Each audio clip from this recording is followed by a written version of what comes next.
우리가 자주 쓰는 말에 아는 것이 힘이다, 그런 말이 있죠. 저는 요즘에 그것을 아주 실감을 합니다. 가는 곳마다. 구체적으로 무슨 일인가 하면 요즘에 가는 곳마다 와이파이가 있잖아요. 그런데 패스워드를 알아야 와이파이를 연결해서 인터넷 세상으로 나가는데, 패스워드를 모르면 인터넷이 열리지 않는 거지요. 그 비밀번호 하나, 그 숫자 몇 개에 불과한데 그것을 아느냐 모르느냐에 따라서 굉장한 차이가 생활에서 경험하게 되지요. 여러분, 요즘 국가적으로도 어느 나라가 국가 경쟁력이 크냐, 세계 정세를 정확하게 다양하게 많이 아는 나라, 과학기술 지식을 많이 가지고 있는 나라가 강한 나라다, 그렇게 말합니다. 기업도 개인도 마찬가지지요. 그런데 이런 원리는 우리 그리스도인의 삶에서도 똑같이 적용된다는 것입니다. 그래서 사도 바울이 오늘 그토록 자기가 사랑하는 에베소 교회를 위하여 간절하게 기도하는데, 그 기도의 내용이 뭔가면 알게 하여 주시옵소서 하는 기도를 드리는 거예요. 사도 바울은 그의 기도 속에서 에베소 교회가 꼭 알아야 할 네 가지의 중요한 내용을 기도 제목으로 삼아 하나님 앞에 기도하고 있습니다. 그런데 그 네 가지 기도 제목은 바로 오늘 우리에게도 동일하게 적용이 된다고 믿습니다. 그래서 알아야 합니다. 자기가 믿는 대상이 하나님이 누군지도 모르고 믿는 믿음은 우리가 미신이라고 그러죠. 미신의 믿음을 가지고 있는 사람은 아무리 열정적으로 그가 믿는다 해도 그는 믿음의 생활에 축복을 누릴 수가 없습니다. 또 우리가 무조건 믿는 것을 맹신이라고 그러지요. 자기가 왜 믿어야 되는지 이치를 모르고 믿으면 맹신하는 것인데, 맹신의 신앙도 좋은 신앙이 아니죠. 어느 분의 말씀처럼 우리 그리스도인들의 신앙은 덮어놓고 믿는 게 아니라 펴놓고 믿어야 된다, 이렇게 해서 성경책을 좀 펴놓고 믿으시라고, 알면서 믿으시라고 권면하고 있지요. 알아야 되는 것입니다. 오늘 사도 바울이 에베소 교회를 위해서 간절히 기도하며 우리 그리스도인들이 가져야 될 네 가지 중요한 알아야 될 사항을 말씀하는데, 이 네 가지 중요한 사항을 에베소서를 읽어가 보면 중요한 주제하고 연결이 돼요. 그것이 4장 13절에 있는 우리 그리스도인들이 그리스도의 장성한 분량이 충만한 데까지 간다, 그리스도의 온전하신 같이 우리도 온전해지는 데 이르른다. 어떻게 그렇게 갈 수 있느냐, 어떻게 우리 그리스도인들이 그런 그리스도의 장성한 분량이 충만한 데까지 갈 수 있느냐 할 때, 오늘 사도 바울의 기도를 통해서 본다면 이 네 가지를 알면 그런 그리스도의 장성한 분량이 충만한 데까지 이를 수 있다, 그렇게 말씀을 드릴 수가 있어요. 그러니까 이 사도 바울이 에베소 교회를 위해서 기도하며 기도 제목으로 삼은 네 가지 꼭 알아야 될 일은 굉장히 중요한 요소가 되는 것이지요. 이제 그 말씀을 우리가 한번 보겠습니다. 오늘 우리가 읽은 15절부터 마지막 절까지는 한 문장으로 되어져 있는데, 그 말씀의 내용이 네 가지로 나눠지게 되지요. 말씀을 보면 우리 주 예수 그리스도의 하나님 영광의 아버지께서 지혜와 계시의 영을 너희에게 주사 하나님을 알게 하시고, 첫 번째 제목이 하나님을 알게 해달라 하는 제목이에요. 그리고 두 번째 제목은 하나님의 부르심에 속한 소망이 무엇인지를 알게 해달라, 하나님이 부르신 소망이 무엇인지를 알게 해달라. 또 세 번째로 알게 해달라고 하는 것은 성도 안에서 그 기업의 영광의 풍성함이 무엇인지를 알게 해달라. 즉 하나님으로부터 상속받은 그 상속받은 축복이 무엇인지를 좀 알아라 하는 것입니다. 하나님으로부터 우리가 상속을 받게 되는데 뭘 상속받는지를 알라, 그것입니다. 네 번째로는 이 모든 일을 이루신 하나님의 능력이 얼마나 큰지, 하나님의 능력을 너희들이 알았으면 좋겠다, 알아야 된다, 그렇게 말씀하고 있는 거예요. 이 말씀을 우리가 조금 더 구체적으로 우리가 살펴보겠습니다. 17절 말씀, 우리 주 예수 그리스도의 하나님 영광의 아버지께서 지혜와 계시의 정신을 너희에게 주사 하나님을 알게 하시고, 이랬는데, 여기 하나님을 알아야 된다 하는 말씀을 하기 전에 사도 바울이 하나님을 잠깐 짤막하게 설명을 하고 있는데, 이 설명이 굉장히 중요합니다. 하나님을 설명하는데 뭐라고 설명하십니까? 우리 주 예수 그리스도의 하나님, 그렇게 설명하고 있어요. 이것은 무엇을 의미하는 겁니까?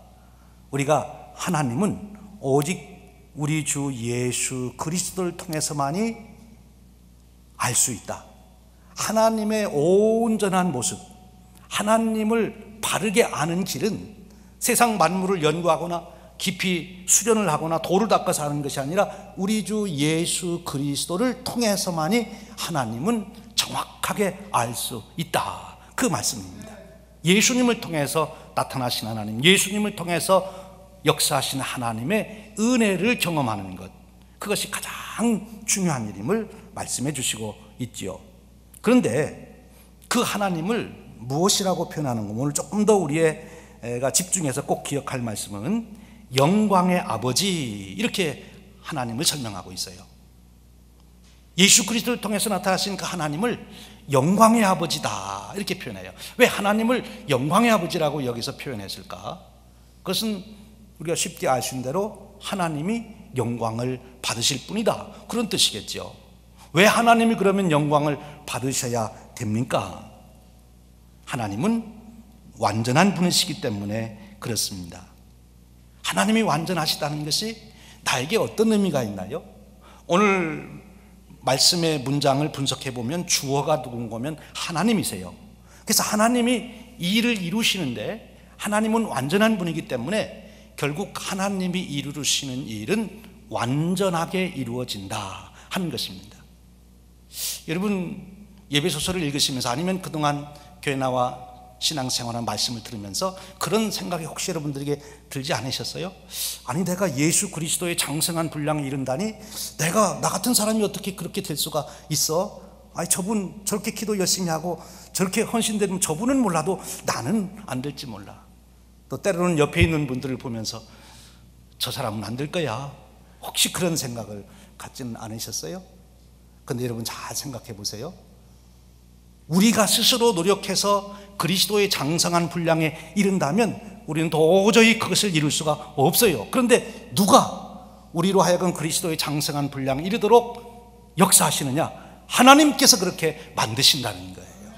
하나님은 완전하신 분입니다. 그래서 하나님이 만드시는 작품은 완전한 작품을 만드시는 거예요. 하나님은 재료가 무엇인지는 상관이 없습니다. 하나님은 걸작품을 만드시는 분이기 때문에 어떤 재료를 가지고도 하나님은 걸작품을 만드시는 거예요. 흙을 가지고 아담을 만드신 하나님이셔요.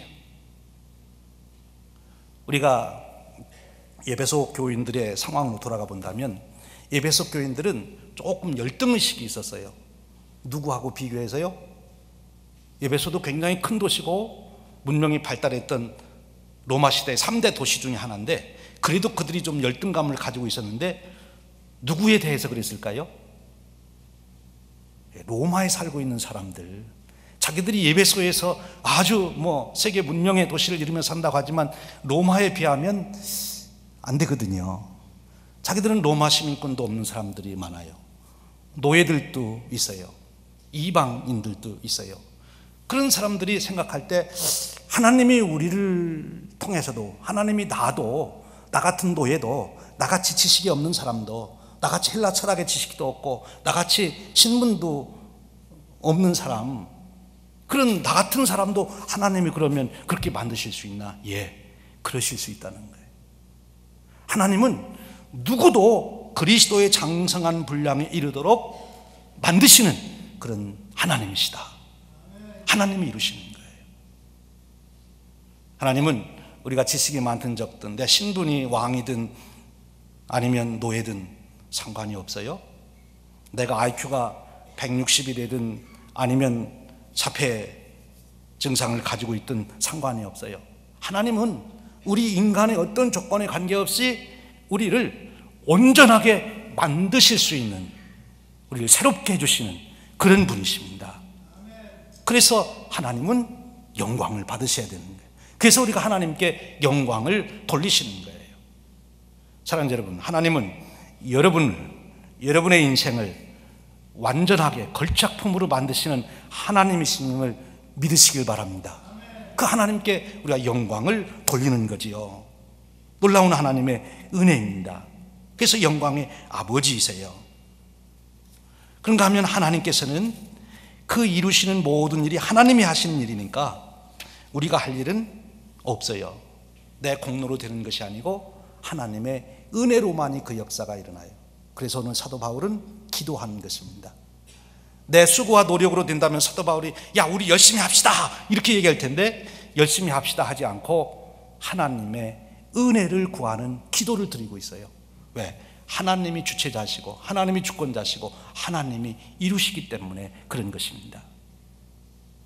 그래서 사도 바울이 바로 하나님의 그 놀라운 은혜를 구하면서 구체적으로 이제 사도 바울이 그 하나님이 무엇을 우리에게 이루도록 하셔야 되는가, 하나님을 알게 하여 주옵소서 이렇게 기도하고 있어요. 에베소 교인들이 하나님을 몰랐을까요? 아니에요. 1장 초반에 보면 이미 에베소 교인들이 하나님을 알고 예배하고 하나님을 믿고 있어요. 그런데 사도 바울은 또 에베소 교인들이 하나님을 알게 달라고 기도하고 있어요. 이것은 무슨 말씀이에요? 우리의 신앙의 여정은 하나님을 지금까지 안 것으로 만족하지 않고 더 깊이 알아가는 그 여정이 우리의 신앙의 삶이고, 하나님을 깊이 알수록 우리는 더 풍성한 은혜를 누리게 된다, 그런 말씀입니다. 여기서 하나님을 알아간다 하는 것은 하나님에 관하여 아는 것을 말하는 게 아니에요. 그래서 그 앞에 말씀을 보면 뭐라고 말씀하시는가 하면 이렇게 말씀하고 있어요. 계시와 지혜와 계시의 정신을 너희에게 주사, 그렇게 말합니다. 여기 지혜와 계시의 영, 여기 우리 성경에는 지혜와 계시의 정신으로 번역했는데 다른 성경은 성령으로 번역했어요. 성령으로 번역하는 게 더 옳은 번역이에요, 우리 성서학자들이 하면. 그래서 영어 성경은 대부분 Spirit, 성령이라고 번역하고 있어요. 또 우리 성경에도 다른 성경들은 성령으로 번역하고 있어요. 그러니까 성령님, 지혜와 계시의 성령님이 우리에게 오셔야 우리가 하나님을 알게 된다. 여기서 두 가지 우리가 생각할 것이 있어요. 하나님은 우리가 더 깊이 알아가야 되는데 하나님을 아는 방법이 두 가지가 있어요. 하나는 하나님에 관하여 아는 것이고, 하나는 하나님과 직접 교제하면서 하나님을 체험해 가는 알미입니다. 이런 거예요. 여러분들이 결혼들 하셨죠? 대부분 여기 계신 분들. 근데 여러분들이 결혼하시기 전에 중매하시는 분이 저 총각이 있는데 어떻다, 더 처녀가 있는데 어떻다, 막 인포메이션을 주셔서 여러분들이 알았어요. 여러분들이 그때 그 처녀 총각에 대해서 자신 있게 내가 다 안다. 키도 얼마고, 뭐 학교는 어디 나오고, 사업, 뭐 직업은 뭐고, 다 안다. 그때 아는 거 하고, 그 후에 둘이 이제 소개를 받고 데이트를 합니다. 그래서 데이트하다 보니까 무슨 음식 좋아하는지, 성격은 어떤지, 뭘 좋아하는지, 취미는 뭔지 알게 돼요. 그 아는 거 하고, 그 다음에 이제 결혼식을 올렸어요. 그리고 1년 동안 살았어요. 그때 이제 서로가 아는 거 하고, 그 후에 아들, 딸 낳고 한 10년 정도 살았을 때 아시는 거 하고, 이제 한 40년 살았어요. 한 50년 살았어요. 그리고 이제 아시는 거 하고, 그 알의 깊이가 같습니까? 중매하시는 분이 인포메이션 준 거 그거 들고서 내가 저 사람에 대해서 다 알았다, 그렇게 말할 수 있어요? 한 1, 2년, 한 3년 살아보고 나 저 사람에 대해서 통달했다, 그럴 수 있어요? 지금 50년, 60년 살아도 아직 다 모르고 있잖아요. 몰라서 문제가 되지요. 여러분 그 얘기 들어보셨죠? 70세 된 할아버지 할머니가 더 이상은 못 살겠다, 이제 남은 인생이라도 내가 자유롭게 살아야 되겠다, 그래서 이제 이혼 수속을 하려고 판사님 앞에 왔었다는 거 아닙니까? 두 분이 이제 더 이상 못 살겠다 그러면 이제 남은 생이라도 나눠서 사십시오. 오늘 당신들 참 힘든 결정을 하는데 제가 치킨을 사드리겠습니다, 닭을 사드리겠습니다. 그래서 닭을 두 분에게 드시라고 사드렸는데 그 할아버지가 얼른 닭다리를 딱 띄어가지고 할머니한테 딱 주는 거예요. 그러니까 할머니가 이거 봐라 또 이런다. 나는 닭 날개를 좋아하는데 내가 지금 평생토록 내가 저 영감이 말이에요. 그러니까 할아버지가 나는 닭다리를 굉장히 좋아하는데 이 닭다리가 좋아서 내가 평생토록 내가 먹고 싶은 닭다리 계속 당신에게 줬는데 당신은 그것도 모르냐. 둘이 거기서 또 싸웠다는 거예요. 70세까지 살았는데도 닭다리를 좋아하는지 닭날개를 좋아하는지를 몰라가지고 더 알아가야 되는 거예요. 그렇죠? 그렇지만 하나님에 대해서도 그래요. 우리 하나님에 대해서도 혹시 그렇게 오해하고 있지는 않나요? 더 알라는 거예요. 하나님 더 깊이 알아라. 그런데 아는 방법이 지금 지혜의 성령님이 오셔야 되고 계시의 성령님이 오셔야 된다는 거예요. 그럼 그것은 무슨 뜻입니까? 우리가 아는 것은 날리지를 하는 게 있어요. 날리지는 인포메이션을 많이 얻는 거예요.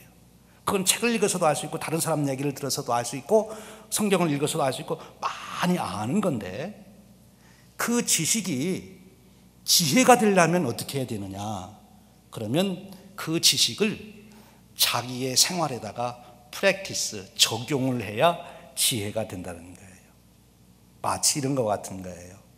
학교에서 공부할 때 예를 들면 의사가 되겠다는 분이 의대에 가서 열심히 책을 펴놓고 다 외웠습니다. 선생님 강의하는 거 듣고 시험 봐서 100점 맞았어요. 그래가지고 훌륭한 의사 됩니까? 훌륭한 의사 되려면 어떻게 해야 돼요?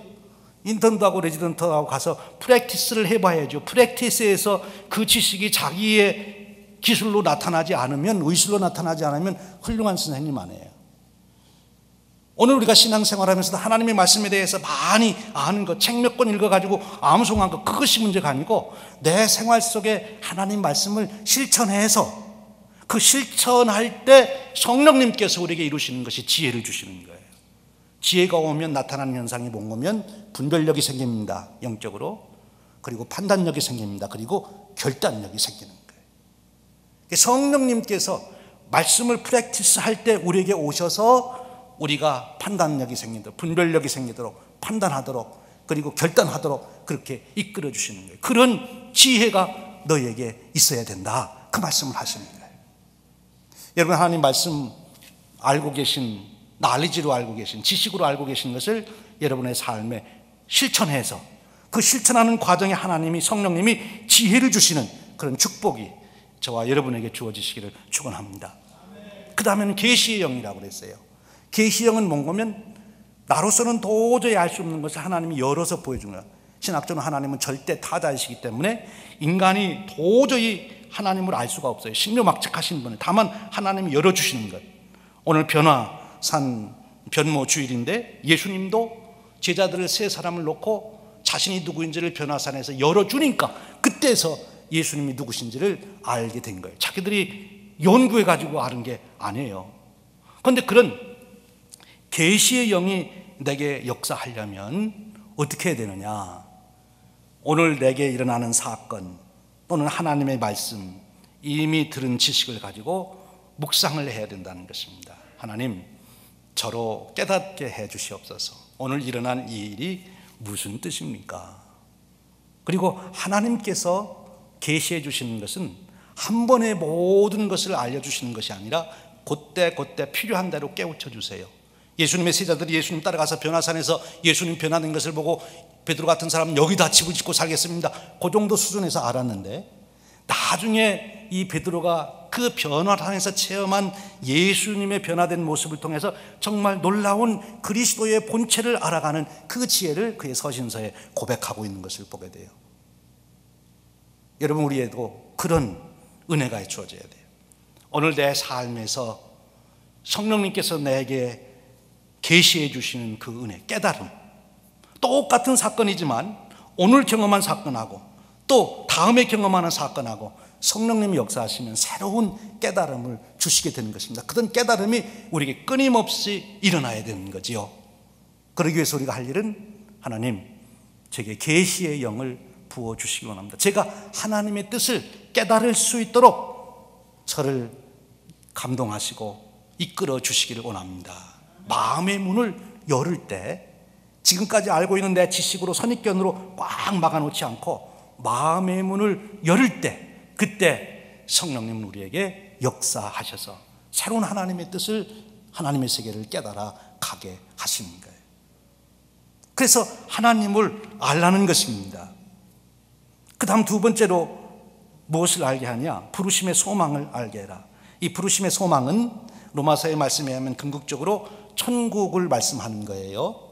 그러나 단순히 우리가 죽은 후에 가는 천국 또는 주님 오신 다음에 이루어지는 천국만을 말하는 것이 아니라 이 부르심의 소망은 그리스도 안에서 부름을 받은 그날부터 하나님께서 내 미래, 내일, 모레, 1년 후, 10년 후, 이제 20년 후 내가 살아갈 삶을 위해서 주시는 그 계획, 그 하나님의 약속을 깨달아야 된다는 거예요. 하나님의 약속, 하나님의 언약, 궁극적으로는 천국의 소망이지만 오늘 내 삶 속에서 하나님이 나를 부르신 목적, 사명, 그 비전을 우리가 볼 수 있어야 된다는 것입니다. 그런데 그 소망을 보려면 어떻게 해야 되느냐? 마음의 눈을 밝히사 그랬어요. 우리가 눈 그러면 보는 거잖아요. 육신의 눈이 정상이래야 사물을 분별하고 길을 가도 넘어지지 않습니다. 색깔을 분별할 수가 있는 거지요. 우리가 지식의 눈이 뜨여져야 이치를 판단하고 세상의 도리를 알게 되는 거예요. 근데 영적인 눈이 뜨여져야, 마음의 눈이 뜨여져야 하나님께서 부르신 소망이 보이게 되는 거예요. 여러분, 오늘 그 에버그린 아카데미 설명하면서 아름답게 늙어가는 이런 표현을 썼는데, 아름답다 하는 거하고 늙어간다는 말이 잘 안 어울릴 것 같은데 잘 어울리도록 우리 장로님 만드셨어요. 좋습니다. 근데 그 문제를 놓고 우리가 한번 생각해 보세요. 여러분들이 육신의 눈이 밝으면 계속 거울 앞에서 여러분들 모습을 한번 살펴볼 수 있어요. 그러면 어제보다 주름살 하나가 더 깊어졌네, 흰머리 하나가 더 늘어났네. 육신의 눈이 밝으면 계속 외적인 것만 보게 돼요.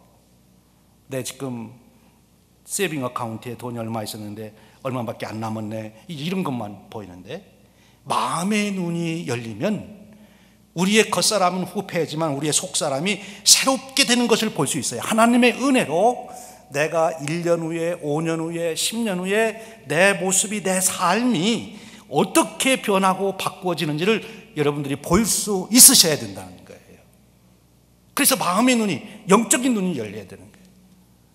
여러분이 현재 여러분이 육체의 눈으로 육체의 변화만 보시지 않고 여러분들이 영적인 눈이 열려서 하나님의 은혜로 여러분들이 5년 후, 10년 후에 여러분의 인격이 어떻게 다듬어지고 여러분들이 어떻게 예수님을 더 닮아가게 되고 어떻게 여러분들의 마음이 하나님을 향하게 되는지, 그것을 비전으로 보실 수 있기를 주님의 이름으로 축원합니다. 10년 후에 주님께서 만들어주신 여러분의 그 신령한 모습, 신령한 삶, 더 구체적으로는 지금 그러니까 남편으로서, 가장으로서의 모습과 10년 후에 내가 가장으로서, 남편으로서의 모습을 한번 다시 볼 수 있어야 되는 거예요. 구체적으로 그렇게 하려면 어떻게 해야 되냐? 육신의 눈을 감고 영의 눈을 떠야 되는데, 아주 구체적으로 하는 방법이 있어요. 여러분들이 눈을 감으셔야 돼요. 여러분들 잘 하시더라고요. 기도할 때마다 여러분들은 다 기도합시다 그러면 눈을 감으시더라고요. 그러면은 이제 눈에 보이는 건 안 보고 하나님이 이루실 일을 보겠다, 그런 뜻으로 눈을 감으시는 것 아니에요? 제가 잘못 해석했나요? 맞는 거예요. 그렇게 하시는 거예요. 여러분들이 현재 육신의 눈으로 보시는 것을 다 눈을 닫으시고 여러분들이 하나님께서 이루실 일을 묵상하게 될 때, 여러분들이 10년 후, 20년 후, 아니면 궁극적으로 천국에 가서 이루실 여러분의 실체를 보시게 되는 거예요. 세월에 따라 변하는 육신의 모습이 아니라 하나님께서 우리의 존재를 새롭게 하시는 그것을 비전으로 보실 수 있는 여러분 되시기를 축원합니다. 그러면 승리하는 거예요. 그 다음 말씀이, 세 번째 말씀이 뭡니까? 성도 안에서 그 기업의 영광의 풍성이 무엇인지를 알게 하여 달라. 쉽게 얘기하면 우리는 하나님 나라의 상속자입니다. 하나님의 상속자. 여러분들이 하나님으로부터 상속받을 재산이 뭐가 있는지 계산해 보신 적 있으세요? 제가 옛날에 한국에서 대전에서 청년들을 목회했던 적이 있는데요, 그 청년 중에 하나가 대학생인데 늘 오면 저한테 하는 얘기가 아주 기분이 좋아서 와요. 그래서 뭐가 그렇게 기분이 좋으냐? 우리 아버지가요, 어디에 땅이 몇 평이 있고 어디에 건물이 몇 개가 있고 그 아버지한테 상속받을 재산 목록을 딱 적어가지고 그거를 늘 따져보는 거예요. 내가 이제 지금 아직도 학생이지만 이제 그 아버지가 나이가 많으셨거든요. 그래서 그 아버지 많은 분이 돌아가시면 이제 그 상속을 자기가 받는다고, 자기 상속받는 거 계산해 보니까 큰 부자더라고요. 근데 여러분, 부자 아버지한테 상속받을 재산도 따져보시는데 하나님께서 여러분들 상속자로 세우셔서 주실 그 상속 뭘 받을는지 안 따져보십니까? 한번 따져보시기를 바랍니다. 여러분들이 하나님으로부터 상속받아야 될 것을 한번 일일이 따져보세요. 사도 바울은 잠깐 가서 그것을 보고 와가지고는 너무너무 좋아서 내가 3층까지 갔었는데 가히 사람의 말로는 말할 수가 없다. 어느 분이 저한테 그런 얘기를 하시더라고요. 그분이 잠깐 이렇게 소위 말하면 임사체험을 하게 됐는데 그분이 체험한 것 중에는 천국 문외까지 이제 간 거예요. 근데 그분이 평소에 자기 아내와 자기 가족들, 자녀들을 얼마나 사랑했는데 천국 문 앞에 딱 가게 되니까 아내도 자녀들도 다 잊어버리고 그 문으로만 들어가고 싶더래요. 근데 문을 지키는 베드로가 너는 아직 올 때가 안 됐으니 돌아가라. 그래서 깨어나 보니까 이제 다시 깨어난 거예요. 천국 문 앞에만 가서 천국 소리만 들어도 그냥 들어가고 싶어가지고 이 세상에 어떤 것보다도 귀한 것이 있는데, 여러분 궁극적으로 우리가 천국을 상속하는 축복이 있지만요, 그것을 종말론적 신앙으로 오늘 내 삶에 적용하면 지금도 내 삶 속에서 이루시는 하나님의 놀라운 축복을 여러분들이 계산해 보시라는 거예요. 하나님이 함께 하셔서 이루실 그 놀라운 삶의 여러분의 모습들, 여러분이 이루실 하나님의 놀라운 사건들을 한번 생각해 보시라는 거예요. 그것이 성도가 상속받을 그 축복, 그것을 계산해 보라는 거죠.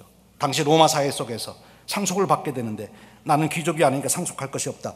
걱정하지 말라는 거예요. 하나님으로부터 상속받을 내 상속이 귀족으로부터 받는 상속보다 훨씬 더 엄청나다는 것을 알라는 것입니다.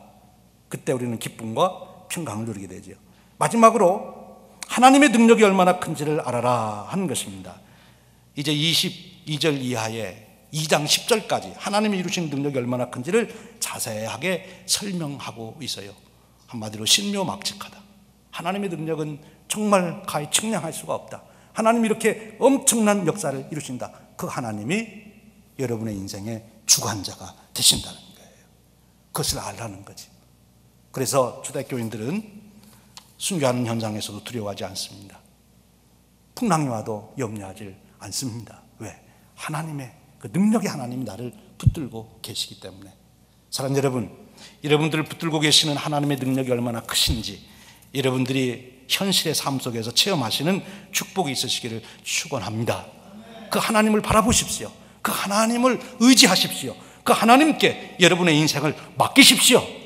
그럼 여러분들에게 진정한 평강이, 그리고 기쁨이, 그리고 사랑이 여러분에게서 넘쳐나시게 될 것입니다. 그와 같은 축복의 인생이 저와 여러분의 인생 되시기를 주님의 이름으로 축원드립니다. 우리 함께 기도하겠습니다. 하나님 아버지, 오늘 저희들 부르셔서 우리 성도가 꼭 알아야 될 것이 무엇인지 일깨우시니 감사합니다. 알 것을 꼭 알게 되므로 그 풍성한 삶을 누리도록 인도하여 주시옵소서. 예수님의 이름으로 기도하옵나이다. 아멘.